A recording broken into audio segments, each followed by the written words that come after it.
오늘의 부처님 가르침은 왜 우리는 이 사람과 부부로 만나 함께 살아가야 할까요? 전생의 사랑은 원한 등으로 이어진 부부 인연의 깊은 뜻과 갈등 속에 숨은 업보의 메시지를 부처님 가르침으로 살펴보는 법우님들을 위한 법문입니다. 지금 잠시 구독과 좋아요를 눌러주시면 감사하겠습니다. 안녕하십니까, 법우님들. 오늘 밤도 깊어가는 시간에 잠 못 이루고 계신 분들이 계실 겁니다. 바로 옆에서 잠든 배우자를 바라보며 이런 생각이 드시지 않습니까? 도대체 우리는 왜 이렇게 만났을까? 왜 이 사람과 함께 살아가야 하는 걸까? 때로는 너무도 힘들고 괴로운 이 관계가 과연 축복인지 시련인지 알 수가 없으시죠? 어떤 부부는 서로를 만난 순간부터 마치 오래전부터 알고 지낸 사이처럼 편안함을 느끼기도 합니다. 반대로 어떤 부부는 아무리 노력해도 서로를 이해할 수 없어서 평생토록 부딪히며 살아가기도 하죠. 그런데 신기한 것은 그토록 힘든 관계임에도 불구하고 쉽게 헤어지지 못하고 끝까지 함께 하게 된다는 점입니다. 마치 보이지 않는 끈에 묶여 있는 것 같지 않으십니까? 불자님들께서 궁금해하시는 그 답을 오늘 부처님의 지혜로서 말씀드리고자 합니다. 전생부터 현생까지 이어져 온 부부 인연의 깊은 의미와 그 속에 담긴 업보의 진실을 4가지 측면에서 살펴보겠습니다. 과연 우리의 만남이 축복인지 아니면 풀어야 할 과제인지, 그리고 어떻게 하면 이 인연을 지혜롭게 승화시킬 수 있는지 함께 깨달아 보시기 바랍니다. 첫 번째로 말씀드릴 것은 부부 인연의 근본 원리에 관한 것입니다. 법화경에서 부처님께서는 이렇게 말씀하셨습니다. 모든 중생이 만나는 인연은 우연이 아니라 필연이니 전생의 업력이 현생의 만남을 만들어낸다. 이 구절이 말하는 바는 매우 깊습니다. 우리가 지금 함께 살고 있는 배우자와의 만남이 단순한 우연의 일치가 아니라는 뜻이죠. 조주선사의 어록에도 이런 말씀이 있습니다. 강물이 바다를 향해 흘러가듯 인연 또한 정해진 곳으로 흘러간다. 마치 강물이 여러 구비를 돌아 결국 바다에 이르듯이 우리의 인연 또한 전생의 업력에 따라 정해진 만남의 자리로 흘러들어간다는 의미입니다. 그렇다면 구체적으로 어떤 전생의 인연이 현생의 부부 관계로 이어지는 것일까요?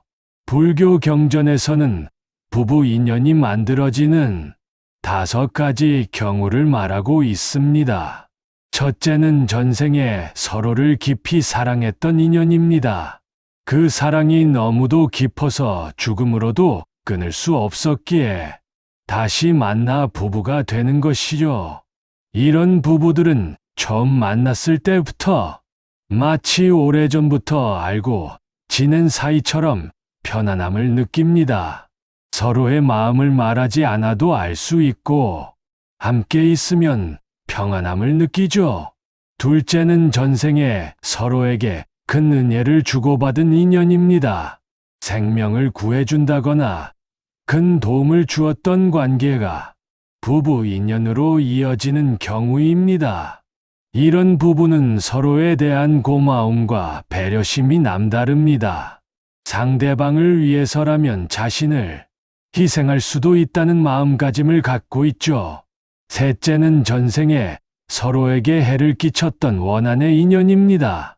이것이 가장 복잡하고 어려운 경우입니다. 전생의 원한이 해결되지 않은 채로 부부가 되어 평생토록 갈등과 다툼을 겪게 되는 것이죠. 하지만 이 또한 서로의 업장을 정화하고 용서를 배우기 위한 소중한 기회라고 볼 수 있습니다. 넷째는 전생에 미완성된 사랑의 인연입니다. 서로 사랑했지만 여러 가지 이유로 맺어질 수 없었던 인연이 현생에서 부부로 만나는 경우입니다. 이런 부부들은 서로에 대한 그리움과 애틋함이 특별히 깊습니다. 다섯째는 전생에 수행을 함께 했던 법연입니다. 같은 스승 밑에서 수행했거나 함께 불법을 공부했던 인연이 부부로 이어지는 경우죠. 이런 부부들은 서로의 영적 성장을 도우며 함께 깨달음의 길을 걸어갑니다. 법우님들께서는 본인의 부부 관계가 어떤 전생 인연에 해당한다고 생각하십니까? 각자의 관계를 깊이 살펴보시면 그 특징을 발견하실 수 있을 것입니다. 그런데 여기서 중요한 것은 어떤 인연이든지 간에 그 자체로는 좋고 나쁨이 없다는 점입니다. 사랑의 인연이라고 해서 항상 행복하기만 한 것도 아니고 원한의 인연이라고 해서 반드시 불행한 것도 아닙니다. 오히려 그 인연을 어떻게 받아들이고 승화시키느냐에 따라 축복이 될 수도 있고 시련이 될 수도 있는 것이요. 실제로 많은 부부들을 상담해 보면서 발견한 것이 있습니다. 처음에는 원한의 인연으로 시작된 것 같은 부부 관계라도 서로를 용서하고 이해하려고 노력하면서 가장 깊은 사랑의 관계로 발전하는 경우가 많다는 점입니다.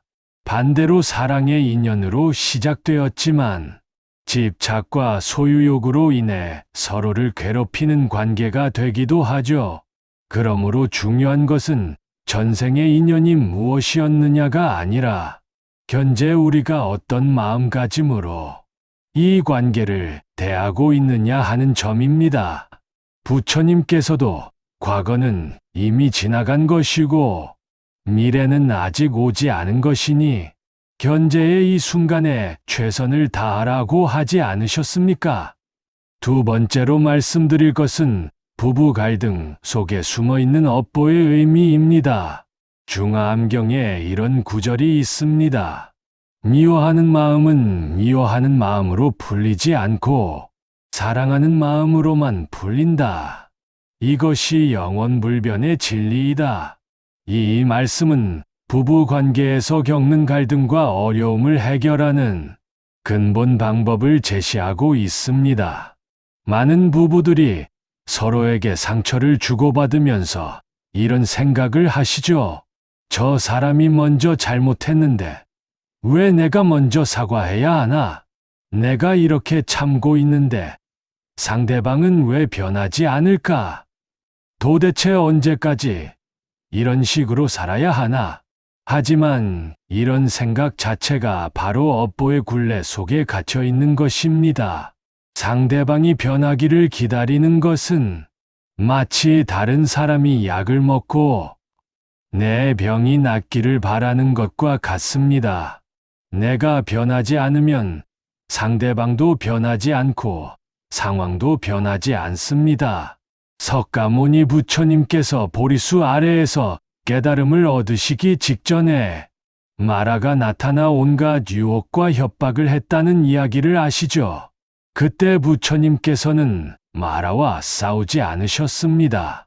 대신 자애로운 마음으로 마라를 바라보시면서 나는 너를 안다라고 말씀하셨습니다. 그러자 마라가 스스로 물러갔다고 합니다. 이것이 바로 부부 갈등을 해결하는 지혜입니다. 상대방의 잘못을 지적하고 비난하는 대신 그 잘못된 행동 뒤에 숨어있는 상처와 아픔을 보려고 노력하는 것이죠. 예를 들어 남편이 늘 집에 늦게 들어와서 아내가 화가 난다고 해봅시다. 겉으로 보기에는 남편의 무책임한 행동 때문에 갈등이 생기는 것 같지만 깊이 들여다보면 다른 이유가 있을 수 있습니다.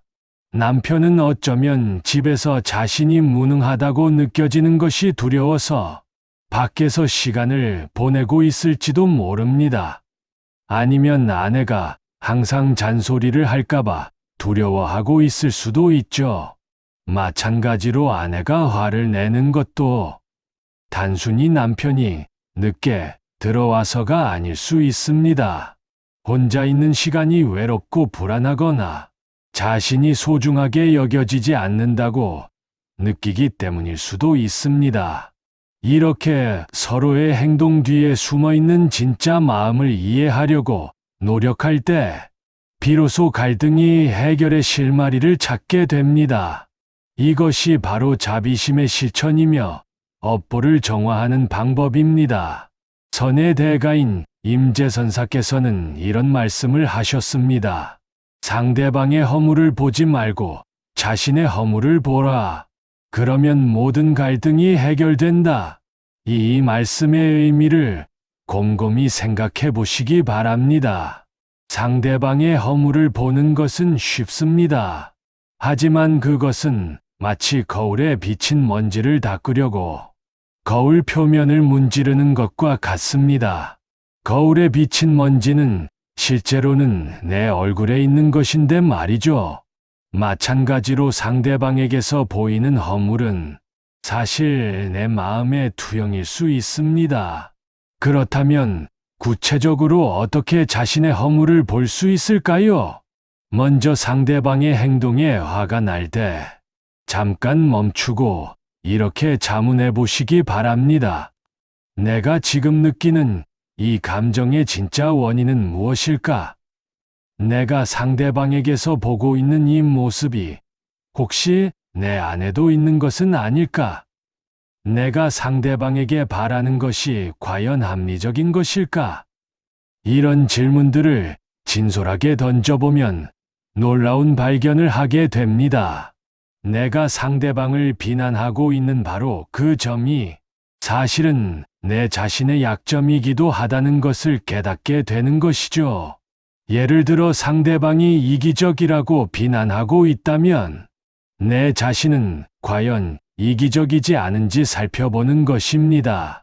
상대방이 자신만 생각한다고 화를 내고 있다면 내가 지금 하고 있는 이 비난도 결국 내 관점에서만 본 것은 아닌지 성찰해 보는 것이죠. 이렇게 자기 성찰을 하다 보면 마음의 변화가 일어납니다. 상대방에 대한 분노와 원망이 줄어들고 대신 이해와 연민의 마음이 생겨나게 됩니다. 그리고 신기하게도 내 마음이 변하면 상대방도 변하기 시작합니다. 실제로 이런 일을 경험하신 불자님이 계십니다. 20년 넘게 남편의 술버릇 때문에 괴로워하던 분이 있었는데 어느 날부터 남편을 원망하는 대신 자신의 마음을 들여다보기 시작했다고 합니다. 그러다가 깨달은 것이 자신도 남편을 통제하려는 집착이 강했다는 점이었습니다. 남편이 술을 끊기를 바라는 마음 자체는 좋은 것이지만 그것이 강박이 되어 서로를 괴롭히고 있었던 것이죠. 그래서 그분은 남편의 변화를 기대하는 것을 내려놓고 대신 자신이 평안할 수 있는 방법을 찾기 시작했습니다. 남편이 술을 마셔도 화내지 않고 대신 자신만의 시간을 갖거나 불경을 읽으며 마음을 다스렸다고 합니다. 그러자 놀랍게도 몇 달 후부터 남편의 술버릇이 조금씩 줄어들기 시작했다는 것입니다. 이것이 바로 업보가 정화되는 과정입니다. 내가 먼저 변하면 상대방도 변하고 관계도 변하게 됩니다. 하지만 이것은 상대방을 변화시키기 위한 전략이어서는 안 됩니다. 오로지 내 자신의 정화와 성장을 위한 수행이어야 하죠. 세 번째로 말씀드릴 것은 부부 인연 속에서 배워야 할 지혜에 관한 것입니다. 화엄경에 이런 구절이 있습니다. 한 티끌 속에 삼천대천세계가 들어있고 한 찰나 속에 무량한 세월이 담겨 있다. 이 말씀은 작은 것 속에 큰 진리가 담겨 있다는 뜻입니다. 부부 관계도 마찬가지입니다. 일상의 작은 일들 속에 깨달음의 기회가 무수히 많이 숨어 있는 것이지요. 많은 분들이 깨달음이라고 하면 뭔가 거창하고 특별한 것이라고 생각하십니다. 산속 깊은 곳에서 혼자 수행해야 얻을 수 있는 것이라고 여기시죠.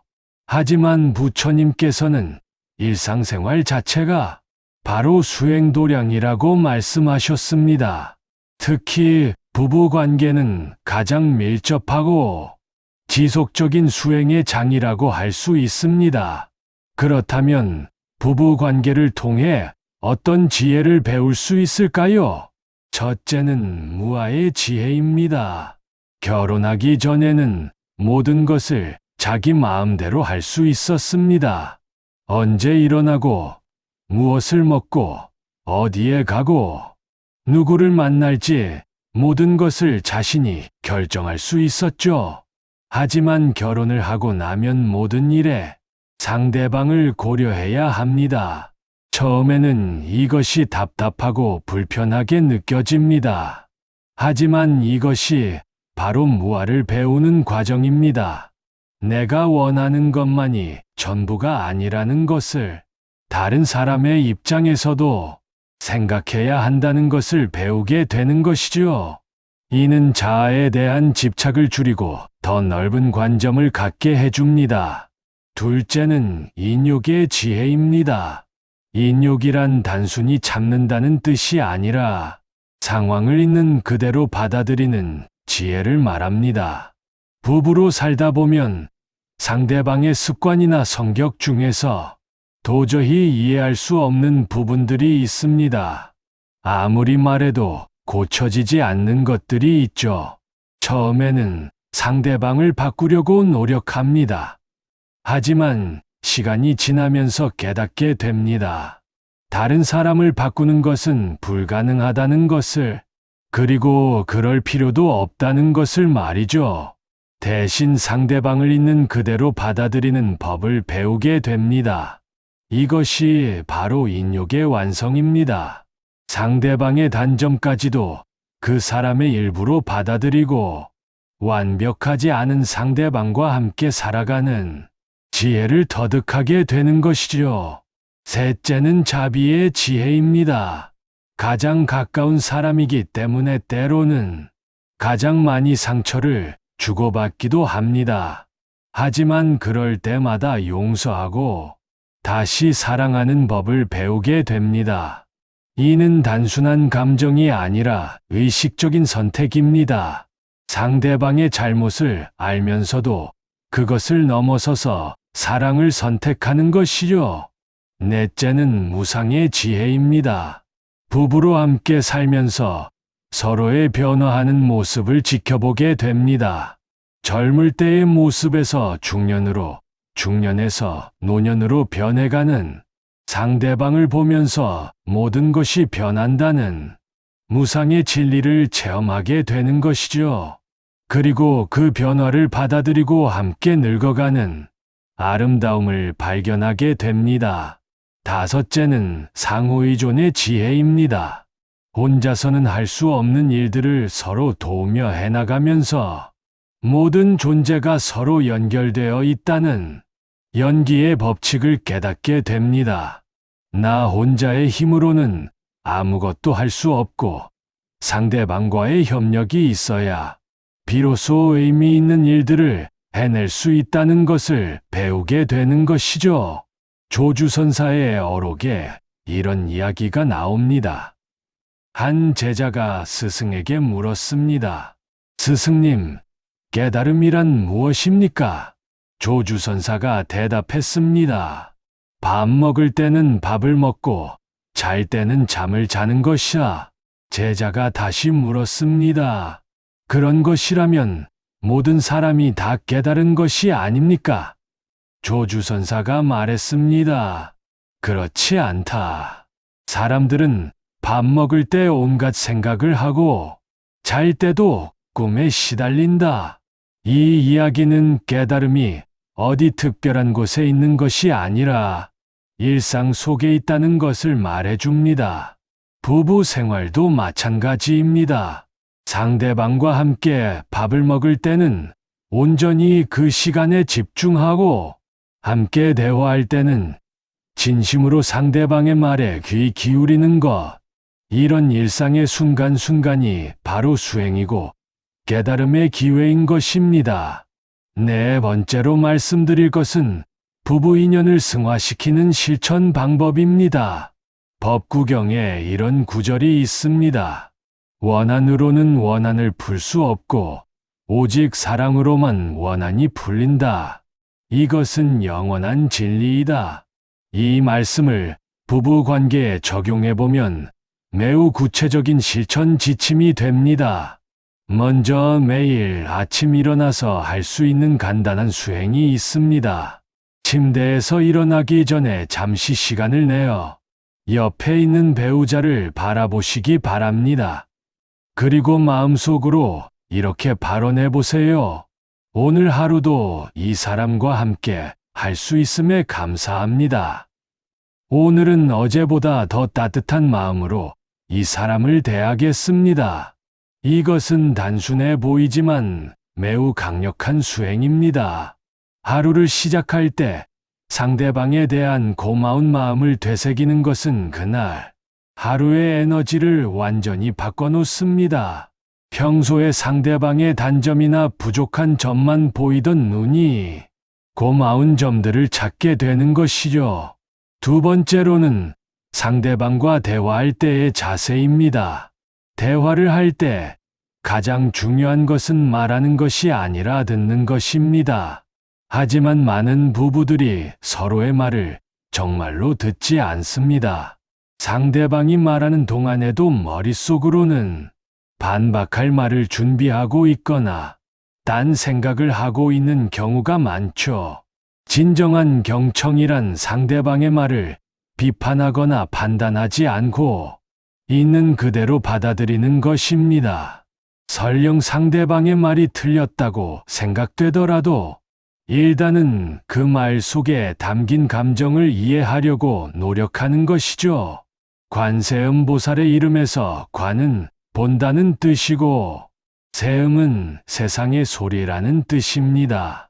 관세음보살은 중생들의 고통스러운 소리를 들으시고 자비로 응답하시는 분이죠. 우리도 배우자의 말을 들을 때 관세음보살의 마음으로 들어야 합니다. 상대방의 말 속에 담긴 아픔과 바람을 알아차리고 자비로운 마음으로 응답하는 것입니다. 세 번째는 갈등이 생겼을 때의 대응 방법입니다. 부부 싸움이 일어났을 때 가장 중요한 것은 이기려고 하지 않는 것입니다. 많은 부부들이 싸움을 승부로 생각합니다. 누가 옳고 그른지를 가리려고 하죠. 하지만 부부 싸움에서는 승자가 없습니다. 한 사람이 이기면 결국 둘 다 지는 것입니다. 대신 이렇게 생각해 보시기 바랍니다. 지금 이 갈등을 통해 우리가 배울 수 있는 것이 무엇일까? 이 상황이 우리 관계를 더 깊게 만들 수 있는 기회는 아닐까? 실제로 많은 부부들이 큰 갈등을 겪고 난 후에 더 가까워지는 경우가 있습니다. 서로의 진심을 알게 되고 더 깊이 이해하게 되기 때문이죠. 하지만 이는 갈등 자체가 좋다는 의미가 아닙니다. 갈등을 지혜롭게 다루었을 때만 가능한 일입니다. 네 번째는 일상 속의 작은 배려입니다. 큰 사랑보다 작은 배려가 더 중요할 때가 있습니다.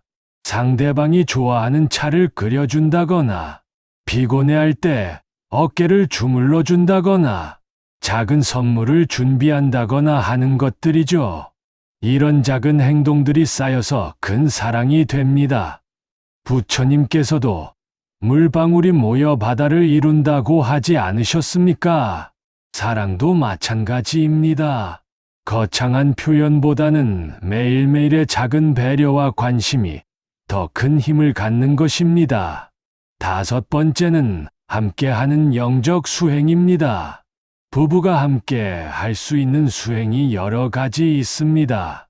아침에 일어나서 함께 108배를 하거나, 저녁에 함께 불경을 읽거나, 주말에 함께 절에 가서 예불을 드리는 것 등입니다. 특히 추천하고 싶은 것은 함께 자비 명상을 하는 것입니다. 먼저 편안한 자세로 앉아서 마음을 고요히 한 다음 상대방의 행복을 진심으로 빌어보는 것이죠. 이 사람이 건강하고 행복하기를, 모든 고통에서 벗어나기를, 평안하기를 하고 마음속으로 반복하는 것입니다.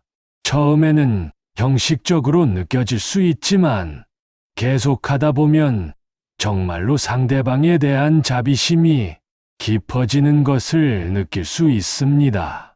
그리고 이런 마음으로 상대방을 바라보게 되면 평소에 보이지 않던 상대방의 좋은 점들이 보이기 시작합니다. 6번째는 감사의 표현입니다. 많은 부부들이 상대방의 도움을 당연하게 여기는 경우가 있습니다. 특히 오래 함께 살다 보면 상대방이 해주는 일들을 고마워할 줄 모르게 되죠. 하지만 감사의 마음을 잃는 순간 관계는 메말라가기 시작합니다. 매일 밤 잠들기 전에 그날 상대방이 해준 일들 중에서 고마운 것 3가지를 떠올려 보시기 바랍니다. 아무리 작은 일이라도 좋습니다.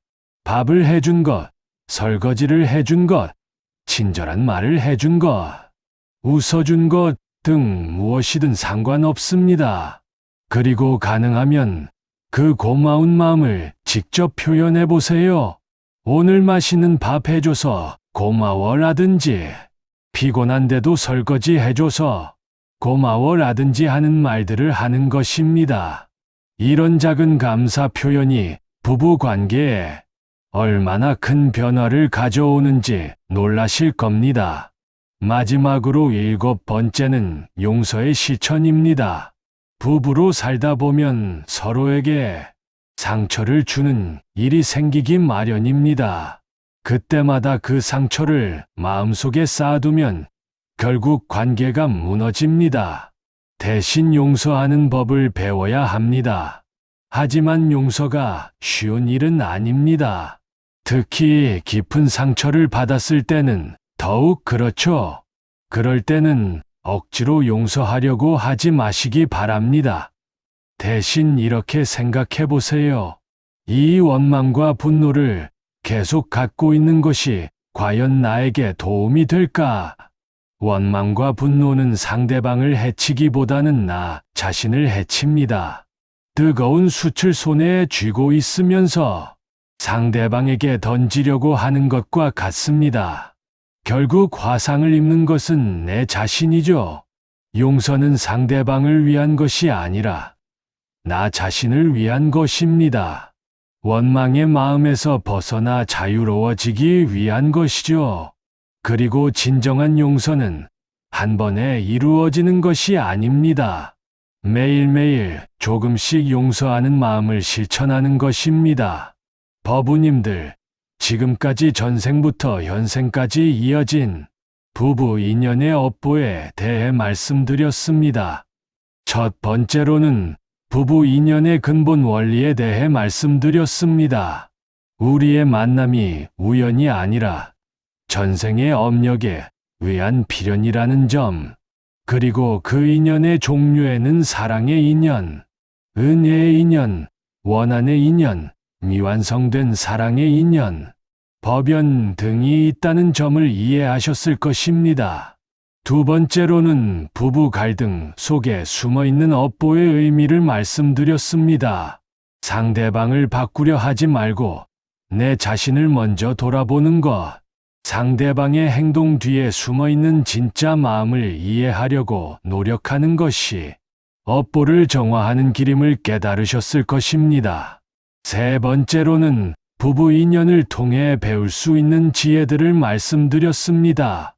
무아의 지혜, 인욕의 지혜, 자비의 지혜, 무상의 지혜, 상호의존의 지혜를 부부 생활을 통해 자연스럽게 체득할 수 있다는 점을 이해하셨을 것입니다. 네 번째로는 부부 인연을 승화시키는 구체적인 실천 방법들을 말씀드렸습니다.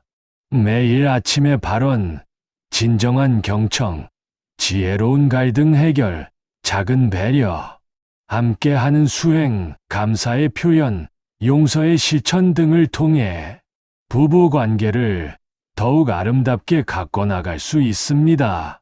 부처님께서 말씀하셨습니다.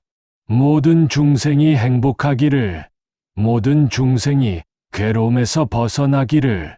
이 자비의 마음이 가장 먼저 실천되어야 할 곳이 바로 우리 가정입니다. 가장 가까운 사람부터 진정으로 사랑할 수 있을 때, 비로소 모든 중생을 사랑할 수 있게 됩니다. 오늘 밤 집에 돌아가시면 배우자를 새로운 눈으로 바라보시기 바랍니다. 그분이 바로 나의 성장과 깨달음을 도와주는 소중한 선지식이라는 마음으로 말이죠. 그리고 작은 것부터 실천해 보시기 바랍니다. 따뜻한 말 한마디, 고마운 마음의 표현, 진심 어린 경청 등 오늘 당장 할 수 있는 것들부터 시작하세요. 여러분의 부부 관계가 서로를 괴롭히는 업보의 굴레가 아니라 서로를 성장시키는 깨달음의 인연이 되기를 간절히 발언합니다. 모든 부부가 서로를 통해 부처님의 자비와 지혜를 배워가는 도반이 되기를 기원하며, 만약 오늘 말씀이 도움이 되셨다면 부디 구독, 좋아요 버튼도 눌러주시고 주변의 다른 불자님들에게도 널리 알려주시기 바랍니다. 함께 부처님의 가르침을 나누고 실천할 때 우리 모두의 삶이 더욱 행복해질 것입니다. 오늘 법문을 마치겠습니다. 여러분 모두에게 부처님의 자비와 가피가 함께 하시기를 발언합니다. 옴 마니 padme hum.